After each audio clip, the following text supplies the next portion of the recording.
allow someone to trespass that boundary, whether the boundary is, like we said, an emotional, maybe me telling my mom I don't want to hear about my father in your relationship anymore, that hurts my relationship, or it's just the boundary of saying, hey, please don't call when it's not work hours. Yes. If you backslide on it and let someone do it once, then they have permission to always do it. Right. Not only do you set the boundary, but you have to enforce it. Yep. Right. No matter what. And absolutely. That's and I think there's so many people who don't set their boundaries for the parents, or B, they're still living by their parents' boundaries. Like maybe I talked to someone whose parents didn't want them to be an actor and doesn't want them to or they're in a traditional household, and this would upset the whole family system, and and taking that courage to either set the boundary with the parent or break the boundary that you're living under that's keeping you from living the life you want. Yes. And on the cover of your book, The Truth, you have a large heart with barbed wire surrounding it. Yes. Yeah, I thought it was kind of an apt symbol, which is, we like, almost all of us, unless we're sociopaths, are set capable, really want or capable of love, but when we're wounded early on, we protect that beautiful part of ourselves. Right. And it's sad. I'll tell you another great quote that one of the great people who in my book who really was a great kind of healer said was so many people. One of the reasons people have their hearts protected is they're so afraid of abandonment. They're afraid someone will leave them, abandoned, will be hurt. And she said a great line. She said, if you're not a child or a dependent elder, then nobody can abandon you except for you. Right. You're going to be fine. Like you're not. No one's going to abandon you. You're going to be able to meet your needs. Right. Your survival needs. So really, like no one can abandon you except for you. Right. Technically, adults cannot be abandoned. Only the children or the old or the infirm can be abandoned. But tell that to a person's emotional part. We have emotional parts that are often very, very young, that are kind of stuck in time. No, that's exactly it. And then you were saying earlier is, well, how do you recognize these things? There are a few ways you can recognize these things. And I love. I mean, I'm a writer, but I love coaching sometimes because if you listen where something doesn't make logical sense when someone's speaking, then you know there's a trauma there. When they're still afraid of abandonment, even though obviously they're a self-sufficient adult. Or my favorite self-diagnostic tool is, there's a saying that when there's reactivity, there's a wound. Yes. So when you look at when you overreact to a situation by shutting down or getting angry or lashing out or whatever way you overreact, this is a sign that somewhere there, like you were saying, there's a part where you did emotionally grow up. So what I ask you, I'm so curious about this, and I always talk about it, is, as you were saying, you could intellectually understand it. It's so easy to intellectually understand even what your issues are, yet, like you said, your heart still hurts. So intellectual understanding is not enough. How do you make that? How would you recommend? How does one make that emotional shift? To what, from the heart from the intellect to the heart? You mean? Let's just take the example of the abandoned person that you mentioned earlier. That I know intellectually that abandonment is not possible for a fully adult. Yes. I'm so terrified of abandonment. If they leave me, I'm gonna I'm obsessed, and I'm whatever the situation is. They know it's not healthy for them, but they keep doing out of that space. Well, in my language, we take the higher part, or the wise, true self, the mature self, that we have, our essence, and we use that, the essence of ourselves, to reparent those little wounded children inside, and of course that's metaphorically. Yeah, it's interesting. Yeah, what you're saying is one of the thins that I did 100%, and to that degree. My issue was enmeshment. So when my now wife Ingrid would get close to me and hug me and smother me, I would literally start to get antsy and have to get away. Yes. And so what I would do is exactly what you're saying, Dr. Duffy, which is I would have Big Neil, tell little Neil, say, hey, okay, she's not your mom. She's not trying to hurt you. She's just showing you love and connected. So I got this. You can relax. I'm taking care of you. Beautiful. It's just love. It's not your mom, so you're cool. So I would really have that internal conversation till, let's say little Neil or little, felt safe enough. He's like, okay, the adult has this. I don't have to get in the driver's seat. That's right, exactly. So we're looking at, that's called self-attachment. And many people, addicts, have what's called, a faulty attachment. Right. So we're looking to reconnect ourselves up, which is how you started the show, with the idea of the power of emotional intelligence.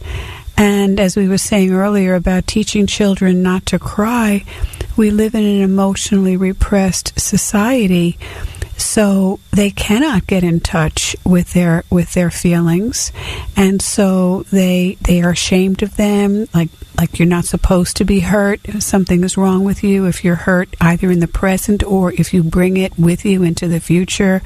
So what people do is they exile these feelings, and we call them parts in my language. I mean, I'm trained as an internal family systems therapist, which means that we all have a whole bunch of parts in our own psyche as we have an essential self. And we have the wounded parts, what we call the exiles, and then we have the protector parts that are there to protect us from future pain or protect us with current pain by stopping it immediately. And that's where addictions come in. And it's Richard Schwartz who is the creator of the model of the internal family system. And that's my framework for giving therapy. And I find it very, very useful for people, because when I tell them that your partner is only your secondary caretaker, that's all they can be, you must be your own primary caretaker. And it really shifts it, because who wants to be somebody's primary caretaker if they're already an adult? Children, as we were saying. Right, exactly. Children, elders need it. Right. Go ahead. No. I was saying that's exactly. And I've studied internal family systems, and I.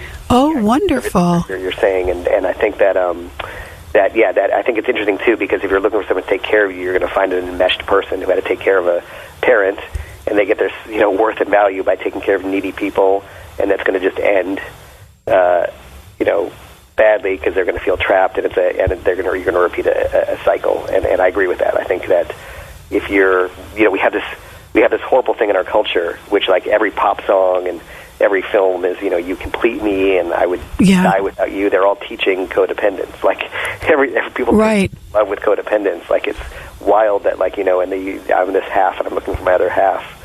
It's wild versus two wholes meeting. You can only have a healthy relationship if it's two wholes meeting, not these two halves. It's wild. Well put, Neil. And you have a unique take on monogamy. Yeah, it's interesting that I kind of originally I just realized that a lot of concepts are just kind of made up. The universe doesn't know what monogamy or non-monogamy is, or virginity or non-virginity. These are just things that people that are sort of made up along the way somewhere in our history. In monogamy, in the case of monogamy, it was 9th century Catholic Church decree. So, but I realized, that a relationship is a. I mean, wife and I were committed to a monogamous relationship, but we also committed to that. Well, if something changes, it's okay to have a discussion about it. Mm-hmm. And the guideline is that I realized something isn't healthy because it's monogamy, and something isn't unhealthy because it's non-monogamy, and vice versa. Yes. But I realized the kind of core that we use is it's healthy for me, and it's healthy for her, and it's healthy for the relationship, the three entities there, that it's okay to do. So if I'm struggling with monogamy, and I say, hey, I just want to go do that, and she's like, well, that'll hurt me, but I'll let you do it because I don't want to lose you, that is a horrible thing to do. Right. Right? Right. But if somehow it'll add to me and her and the relationship, then it's okay. So my real thought is that, a relationship changes as the people changes, and returning to discussions and deciding what's healthy for everybody is probably a good thing to do.